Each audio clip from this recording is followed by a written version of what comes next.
In the book of Jeremiah, the Most High boasts by asking, "Is there no balm in Gilead?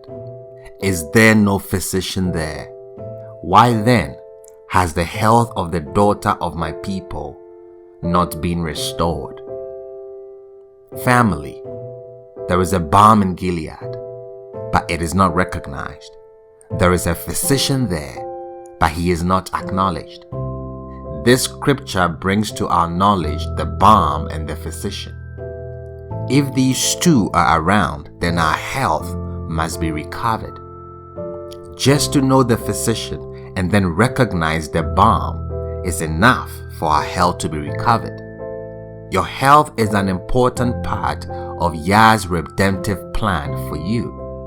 And I'm excited to introduce you to truths that will usher you into continual health and vitality, strength and vigor. I want to introduce you to the great physician and then to his prescription.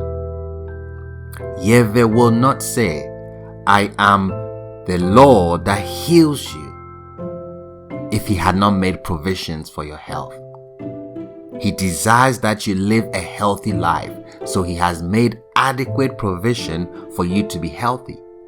He's not only concerned about your soul, he's also concerned about your body. In this two-part series, we look first at scriptural pictures to encourage you and to prepare you for the insights that will be shared in the second series, where we introduce you to the great physician and to his prescription and how it works. You don't have to be sick, because adequate provision has been made for you to be healthy and strong. Join us in this webinar, in this two-part series, as we reveal this mystery of the balm and then the great physician.